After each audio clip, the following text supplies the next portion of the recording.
একটা সময় আসবে যখন সত্য আর মিথ্যাকে আলাদা করা প্রায় অসম্ভব হয়ে যাবে। মানুষ চোখের সামনে মুজিজার মতো ঘটনা দেখবে। আকাশ থেকে বৃষ্টি নামবে, শুকনো জমিন সবুজ হয়ে উঠবে। কারো হাতে থাকবে আগুন, কারো হাতে থাকবে জান্নাতের মতো গার্ডেন। আর সেই সময় মানব ইতিহাসের সবচেয়ে বড় ফিতনা এসে দাঁড়াবে দুনিয়ার বুকে, মসিহুদ-দাজ্জাল। কিন্তু প্রশ্ন হল, দাজ্জালের আসল শক্তি কি শুধু তার কাছে থাকা অলৌকিক ক্ষমতা, নাকি তার চারপাশে থাকা মানুষের ভিড়, তার সঙ্গী, তার অনুসারীরা? আজকের এই ভিডিওতে আমরা কথা বলবো দাজ্জালের সঙ্গী, ইহুদি, হিন্দু ও ভ্রান্ত অনুসারীরা, কোরআন হাদিসের আলোকে, ইনশাআল্লাহ। একটা কথা শুরুতেই ক্লিয়ার করে দিই, এই ভিডিওর উদ্দেশ্য কোনো জাতি বা ধর্মকে গালি দেয়া, ঘৃণা ছড়ানো না, বরং উদ্দেশ্য হচ্ছে হাদিসের আসল মেসেজটা বোঝা, ভুল ধারণা থেকে বের হওয়া আর নিজেদের ঈমানকে ফিতনার যুগে কিভাবে বাঁচাবো সেই পথ খোঁজা। প্রিয় দর্শক, আমরা অনেকেই দাজ্জাল সম্পর্কে অল্প কিছু জানি, আবার অনেকে ইউটিউব, ফেসবুকের গুজবে কান দিয়ে অনেক বাড়তি জিনিস বিশ্বাস করি। চলুন আগে খুব শর্টভাবে জেনে নেই ইসলামের আসল আকিদা অনুযায়ী দাজ্জালকে। রসুলুল্লাহ সাল্লাল্লাহু আলাইহি ওয়াসাল্লাম আমাদেরকে সতর্ক করে বলেছেন, আদিনবী হজরত আদম আলাইহিসসালাম থেকে শুরু করে কিয়ামত পর্যন্ত দাজ্জালের ফিতনার মতো বড় ফিতনা আর হবে না।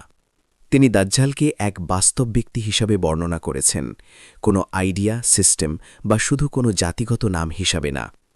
হাদিসের বর্ণনা অনুযায়ী দাজ্জাল হবে এমন এক মানুষ, যে মানুষের সামনে নিজেকে উদ্ধারকারী বা মেসায়া হিসেবে প্রেজেন্ট করবে, তার কাছে থাকবে অনেক চমকপ্রদ ক্ষমতা, যা দেখে অনেক মানুষ ভাববে এ তো নিশ্চয়ই আল্লাহর বন্ধু। সে কাউকে স্বর্গের প্রতিশ্রুতি দেবে, কাউকে জাহান্নামের হুমকি দেখাবে। কিন্তু আসল সত্য হবে ঠিক উল্টো। রাসূল সাল্লাল্লাহু আলাইহি ওয়াসাল্লাম বলেছেন, দাজ্জালের যেটা জাহান্নাম, আসলে সেটা হবে জান্নাতের কাছাকাছি, আর যেটাকে সে জান্নাত বলে দেখাবে, আসলে সেটা হবে ধ্বংসের রাস্তা। অর্থাৎ পুরো ব্যাপারটা এক বিরাট ডিসেপশন। দুনিয়ার মোহ, সায়েন্স, টেকনোলজি, পাওয়ার আর মিরাকলের মিশেলে মানুষকে সত্যের পথ থেকে সরিয়ে দেওয়ার বিশাল ফিতনা। এখন প্রশ্ন হচ্ছে, এত বড় ফিতনার সামনে দাজ্জাল একা দাঁড়াবে? অবশ্যই না। তার চারপাশে থাকবে হাজার হাজার, লাখ লাখ, হয়তো কোটি কোটি অনুসারী। কিন্তু কারা হবে এই অনুসারী? কিভাবে হাদিসে তাদের সম্পর্কে এসেছে?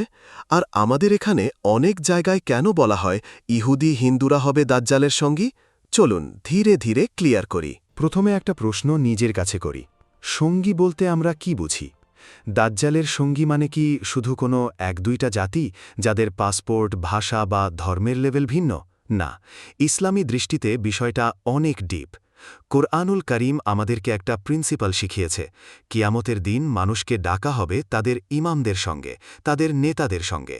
মানে তুমি দুনিয়ায় যাদের অনুসরণ করেছ, যার চিন্তা, যার আইডিয়া, যার আদর্শকে নিজের লাইফে চালু করেছ, আখেরাতে তুমি তাদের দলের সাথেই থাকবে। তাই দাজ্জালের সঙ্গী বলতে আসলে বোঝায় যারা দাজ্জালি মিথ্যা আদর্শকে গ্রহণ করবে, দুনিয়ার একটু আরাম, কিছু পাওয়ার, কিছু ফেম আর আর্থিক লাভের জন্য সত্যকে ছেড়ে তার পিঠ চাটবে, যারা আল্লাহর হুকুম বাদ দিয়ে দাজ্জালের সিস্টেম, তার ডাকে সাড়া দেবে। এখানে একটা গুরুত্বপূর্ণ কথা, কোনো মানুষ যদি নামাজ পড়ে, মুসলিম পরিচয় রাখে, কিন্তু সত্য জেনেও মিথ্যার পক্ষে দাঁড়ায়, হারামকে হালাল বানাতে চায়, দাজ্জালের আদর্শ অর্থাৎ ফ্রি ইমোরালিটি, আল্লাহ বিস্মৃতি, শুধুই দুনিয়ার পেছনে দৌড়, এসবকে সাপোর্ট করে, তাহলে সে আসলে নিজের অজান্তেই দাজ্জালের লাইনে দাঁড়িয়ে যাচ্ছে। অন্যদিকে যেই হোক, মুসলিম, অমুসলিম, ইহুদি, হিন্দু, খ্রিস্টান, নাস্তিক, যদি সে সত্য খুঁজে, ইনসাফ পছন্দ করে, জুলুমের বিরোধী হয়, তাহলে সে স্বয়ংক্রিয়ভাবে দাজ্জালের সাথী হয়ে যাবে, এমন বাধ্যতামূলক কোনো কথা নেই। এই বেসিক প্রিন্সিপাল মাথায় রেখেই এখন আমরা আসি সেন্সিটিভ প্রসঙ্গে, ইহুদি ও দাজ্জালের অনুসারী আর হিন্দু প্রসঙ্গ। অনেকেই সরাসরি বলে বসে সব ইহুদি দাজ্জালের লোক। কেউ বলে ইহুদিদের ধর্মই নাকি দাজ্জালের ধর্ম। এগুলো শোনার পর এক তরুণ তরুণীর মনের ভেতর এক ধরনের ব্লাইন্ড হেট তৈরি হয়, যা ইসলামের শিক্ষা না। চলুন আমরা দেখি হাদিসে আসলে কি বলা হয়েছে। সহি মুসলিম সহ কিছু সহি কিতাবে এসেছে। রাসূলুল্লাহ সাল্লাল্লাহু বলেছেন, দাজ্জাল যখন বের হবে, তার পেছনে থাকবে ইসফাহান নামের শহরের ৭০,০০০ ইহুদি, যারা বিশেষ পোশাক পরবে। এখান থেকে আমরা কি বুঝি? কিছু ইহুদি দাজ্জালের অনুসারী হবে, এটা হাদিসে স্পষ্টভাবে এসেছে। কিন্তু হাদিসে কোথাও এটা বলা হয়নি যে দুনিয়ার সব ইহুদি সমান দাজ্জালের সঙ্গী। এটা একটা নির্দিষ্ট এলাকা, ইসফাহান, এক সময়ের নির্দিষ্ট এক গ্রুপের কথা। আরেকটা ব্যাপার খেয়াল করো, কোরআন মাজিদ ইহুদিদের নিয়ে যখন কথা বলে তখন জেনারেলাইজড ঘৃণা শেখায় না। আল্লাহ তাআলা স্পষ্ট বলেছেন, তাদের ইহুদি নাসারার মধ্যে একটি ন্যায়পরায়ণ দল আছে।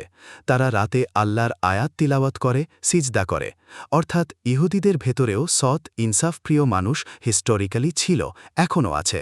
আবার জুলুমকারী, চক্রান্তকারী দলও ছিল এবং আছে। তাহলে সমস্যাটা কোথায়? সমস্যা সেখানে যেখানে কোনো গ্রুপ, সে ইহুদি হোক, মুসলিম হোক, যেই হোক, আল্লাহর হুকুমের বিরুদ্ধে দাঁড়ায়, জুলুম করে, বিশ্ব ব্যবস্থাকে অন্যায়ের দিকে ঠেলে দেয়, মানুষকে সত্য থেকে সরিয়ে দেয়। অনেকে বলে আজকের দুনিয়ার অনেক বড় সিস্টেম, ব্যাংকিং, মিডিয়া, পলিটিক্স, এইসবের পেছনে নাকি ইহুদি লবি কাজ করে, তাই সব ইহুদি সমান দাজ্জালের সঙ্গী। এটা হালকা মাথার সিদ্ধান্ত। ইসলাম আমাদেরকে শিখিয়েছে কোনো জাতিকে, কোনো ধর্মকে ব্ল্যাঙ্কেট হেট না করতে, বরং যে ব্যক্তিই হোক তার কাজ, তার জুলুম, তার অন্যায়, তার ফিতনা, এগুলোর সমালোচনা করতে। তাই হাদিসে যে ৭০,০০০ ইহুদি অনুসারীর কথা এসেছে, আমরা সেটা বিশ্বাস করি, কিন্তু এটাকে অজুহাত বানিয়ে কোনো সাধারণ ইহুদি প্রতিবেশীকে অথবা নিরপরাধ মানুষকে ঘৃণা, গালি, নিপীড়নের টার্গেট বানাই না। দাজ্জাল শত্রু, কিন্তু প্রত্যেক ইহুদি মানুষ অবশ্যই দাজ্জালের সাথী, এটা ইসলামের কথা না, এটা আমাদের ভুল বোঝাবুঝি। এবার আসি আরেকটা সেন্সিটিভ প্রশ্নে। অনেকে বলে হিন্দুরা হবে দাজ্জালের সৈনিক। ইউটিউবের অনেক ভিডিওতে বড় বড় টাইটেল, হিন্দু দেশের সৈন্য নিয়ে আসবে দাজ্জাল, অমুক নদীর ধারে অমুক যুদ্ধে মুসলিম বনাম হিন্দু। প্রশ্ন হচ্ছে, সাহি হাদিসে কি এভাবে সরাসরি হিন্দু শব্দটা এসেছে? উত্তর হল না। সাহি বুখারি, সাহি মুসলিম, তিরমিজি, আবু দাউদ কোনো জায়গাতেই সরাসরি হিন্দু জাতির নাম উল্লেখ করে দাজ্জালের সঙ্গী হবে এই রকম হাদিস নেই। তাহলে এই ধারণা এলো কথা থেকে? কিছু দুর্বল বা দাইফ বর্ণনা, কিছু ইসরায়েলিয়াত ধরনের গল্প, আর আজকের জিওপলিটিক্যাল কনফ্লিক্ট মানে রাষ্ট্রের টেনশন, এসব মিশে অনেকে নিজের মতো করে ইসলামিক অ্যানালাইসিস বানিয়ে ফেলে। কেউ কেউ ভাবে অমুক দেশ এখন মুসলিমদের বিরুদ্ধে, তাই নিশ্চিত ওরা দাজ্জালের সঙ্গী হবে। কিন্তু বুঝতে হবে, রাজনীতি আর আকিদা এক জিনিস না। কোনো হিন্দু সংখ্যাগরিষ্ঠ দেশের কিছু নীতির বিরোধিতা করা, জুলুমের প্রতিবাদ করা, এটা এক ধরনের হক কথা বলা। আর সেই দেশ বা ধর্মের প্রতিটা সাধারণ মানুষকে, প্রতিটা হিন্দুকে দাজ্জালের ভবিষ্যৎ সৈনিক ট্যাগ দিয়ে ঘৃণার টার্গেট করা, এটা গুনাহের কাজ, বড় জুলুমের কাজ। ইসলাম আমাদের শিখিয়েছে, তোমরা তাদের গালি দিও না যাদের তারা ডাকে আল্লাহ ছাড়া, মানে অন্য ধর্মের ঈমান ভুল থাকলেও তাদের উপাস্যের গালি করতে ইসলাম নিষেধ করেছে, যাতে তারা প্রতিশোধ নিতে গিয়ে আল্লাহকে গালি না দেয়। তাই হিন্দু, বৌদ্ধ, খ্রিস্টান যেই হোক, তার ভ্রান্ত আকিদার সমালোচনা করা যায়, তার ভুল ধারণাকে রিফিউট করা যায়, কিন্তু সবাই দাজ্জালের সঙ্গী হবে এই জেনারেলাইজড শত্রুতা কোনোভাবেই ইসলাম সম্মত না। সত্য কথা হল, দাজ্জালের ফিতনা সারা দুনিয়া জুড়ে ছড়াবে। এই ফিতনায় কারো পাসপোর্ট দেখা হবে না, কারো সাদা কালো গায়ের রং দেখা হবে না, কারো গলায় ঝোলানো ট্যাগ হিন্দু, ইহুদি, মুসলিম, এগুলো দেখে আলাদা করে ফিল্টার করা হবে না। ফিতনা সবার দিকে আসবে, কারো ঈমান টিকে যাবে, কারো ঈমান ভেঙে পড়বে। তাই আমাদের আসল চিন্তা হওয়া উচিত, ওরা দাজ্জালের লোক হবে কিনা তার চাইতে আমি কি নিজের ঈমান ঠিকভাবে ধরে রাখতে পারব? এখন একটা কড়া কিন্তু দরকারি প্রশ্ন করলেন। আমরা ঘন্টার পর ঘন্টা ডিবেট করতে পারি কে দাজ্জালের সাথী হবে, কোন দেশ, কোন ধর্ম, কিন্তু আমি নিজে কি দাজ্জালের আদর্শ থেকে দূরে আছি? হাদিসে এসেছে, শেষ যুগে এমন মানুষ থাকবে যারা কোরআন পড়বে, কণ্ঠ খুব সুন্দর হবে, তাদের পড়াশুনে মানুষ মুগ্ধ হবে, কিন্তু কোরআনের বার্তা তাদের গলার নিচে নামবে না, মানে লাইফে কোনো প্রয়োগ থাকবে না। আজকের বাস্তবতা দেখো, আমাদের সমাজে কত মানুষ আছে, নামাজ পড়ে, রোজা রাখে, ইসলামিক জায়গায় যায়, কিন্তু সুদে ডুবে আছে, ঘুষ দুর্নীতিতে জড়িত, মিথ্যা বলে কারো হক মেরে খায়, কম বেশি জালিয়াতি করে।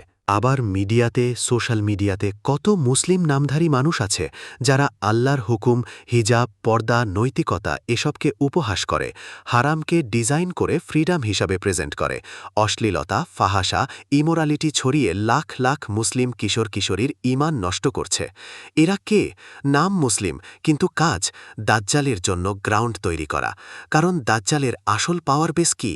মানুষকে আল্লাহ থেকে দূরে রাখা, দুনিয়ার প্রতি এমন মোহ তৈরি করা যেন মানুষ শুধু টাকা, ফেম, ভিউ, ফলোয়ার, সেলিব্রিটি কালচার নিয়েই বাঁচে। হালাল হারামের হিসাব গায়েব হয়ে যায়, ঈমান শুধু একটা সাংস্কৃতিক ট্যাগে পরিণত হয়, লাইফস্টাইল হয়ে যায় পুরো দুনিয়াবাদী। এই কাজটা আজকে আমাদের নিজেদের ভেতর থেকেই অনেকেই করে ফেলছে, অর্থাৎ দাজ্জালের সেরা বিজ্ঞাপন, প্রাক প্রস্তুতি, সফটওয়্যার আপডেট অনেক ক্ষেত্রে আমরা নিজেরাই করে দিচ্ছি। তাই যে মুসলিম নামধারী কোরআন হাদিস শুনে শুনে বড় হচ্ছে, কিন্তু নিজের ক্যারিয়ার, নিজের লাভ, নিজের দুনিয়া বাঁচাতে মিথ্যাকে সত্য হিসাবে চালায়, হারামকে হালাল বানায়, আল্লাহর শত্রুদের সিস্টেমকে সমর্থন করে, সে আসলে ভ্রান্ত অনুসারী এবং স্বয়ং দাজ্জালের লাইনের একজন কন্ট্রিবিউটার হয়ে যেতে পারে না বুঝেই। এত কথা বললাম, এখন মূল প্রশ্ন, আমরা কি করব?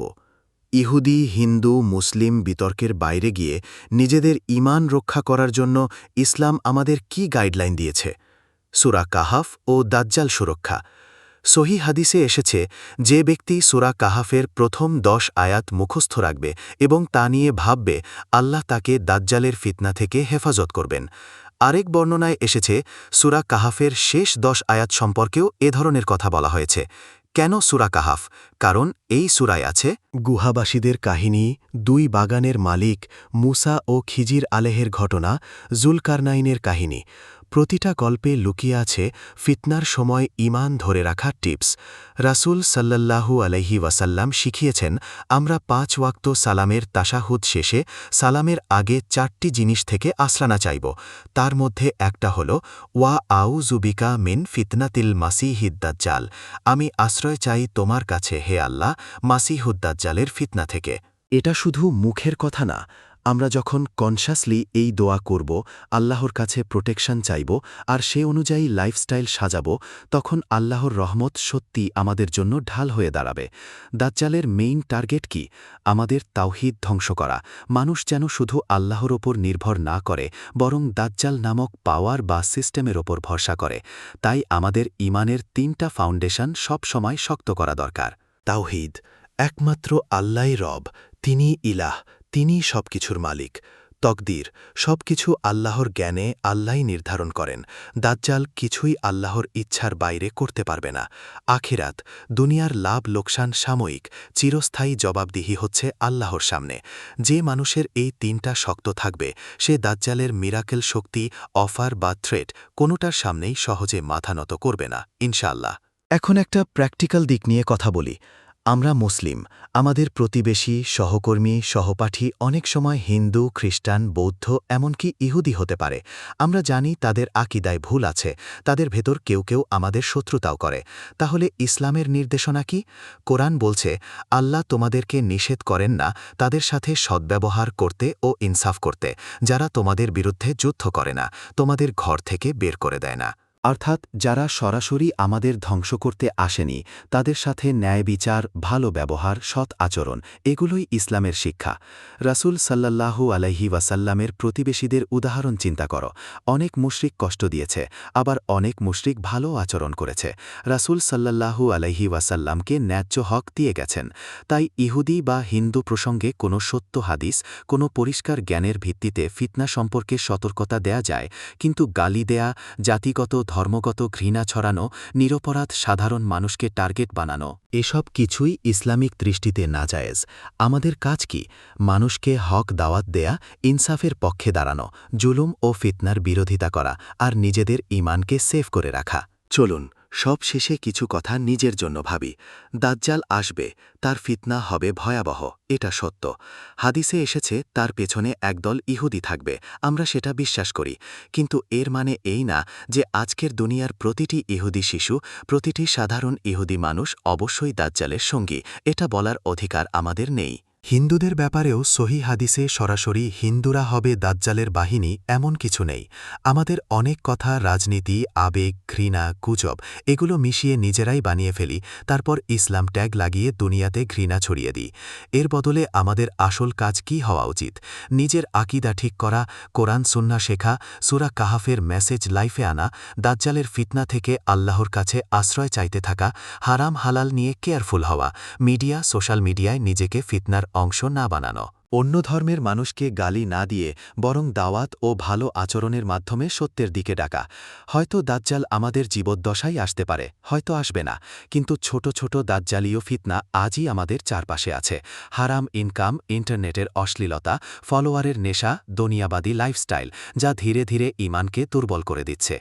আসল প্রশ্ন তাই এটা না যে হিন্দু ইহুদি কারা দাজ্জালের লোক হবে। আসল প্রশ্ন হল, আমি কি নিজের ঈমান, আমার পরিবার, আমার সন্তানের ঈমানকে আজকের ফিতনার যুগে বাঁচিয়ে রাখতে পারছি? চলুন ভিডিওর শেষে আমরা সবাই মিলেই অন্তত মনে মনে একটা দোয়া করি। হে আল্লাহ, দাজ্জালের ফিতনা থেকে, কবরের ফিতনা থেকে, জীবনের ও মৃত্যুর ফিতনা থেকে আমাদেরকে, আমাদের পরিবারকে, পুরো উম্মতে মোহাম্মদীকে হেফাজত করুন। আমাদের হৃদয়কে সত্যের ওপর দৃঢ় করে দিন। আমাদেরকে মিথ্যার সঙ্গী নয়, আপনার প্রিয় বান্দাদের দলে শামিল করুন। আমিন। যদি মনে হয় ভিডিওটা আপনাকে একটু হলেও ভাবিয়েছে, তাহলে অন্যদের সাথেও শেয়ার করুন, যাতে অল্প হলেও আমরা সবাই মিলে এই ফিতনাময় যুগে ঈমান রক্ষা করার চেষ্টা করতে পারি। আসসালামু আলাইকুম ওয়া রাহমাতুল্লাহ।